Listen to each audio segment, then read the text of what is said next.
Hello hi सर्वांना, welcome to my new mini blog. खूप दिवसांनी आज गावाला जाण्याचं योग आला। कसं काय त्यासाठी व्हिडिओ पूर्ण बघा व आवडल्यास लाईक व चॅनलला सबस्क्राईब करा। मुलांना उन्हाळी सुट्टी लागून महिना झाला, पण आज जाऊ उद्या जाऊ असं करत करत महिना उलटला। शेवटी आज योग आला, तो म्हणजे माझ्या माहेरी जाण्याचा। घरातील सगळी कामे मी सकाळीच आवरली होती। आम्ही सकाळी लवकरच उन्हामुळे बसने जाणार होतो। सकाळी 8-9 वाजताच ऊन लागत असल्याने लवकरच घरातून निघालेलं बरं, नाही का? प्रशांत दादा सकाळीच आम्हाला न्यायला आला होता, त्यामुळे सगळ्यांचा चहा नाश्ता करून आहोंचा डबा करून मगच मी उन्हाळी सुट्टीसाठी माहेरी निघाले होते। फायनली आम्ही 1-1.5 तासाच्या प्रवासानंतर आलो जालन्याला। मम्मी व पप्पा आमची आतुरतेने वाटच पाहत होते। तुम्ही पाहू शकता, ऊन तर खूपच कडक पडलेला आहे।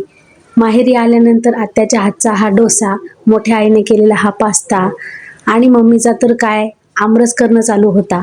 आमरस सोबत कुरडई, पापड, सांडई हे तर असणारच ना। सोबत तोंडी लावायला वांग्याची भाजीही केली होती। हे सगळं पाहून काय काय खावं तेच मला कळत नव्हतं, पण मी मात्र हा मस्त पास्ताच एन्जॉय केला। त्यानंतर या चिल्लर पार्टीला आज भरत मामाकडून ही बर्फ गोळ्याची पार्टी मिळाली होती। हा बर्फ गोळा पाहून तुमच्याही तोंडाला पाणी आले असेल ना।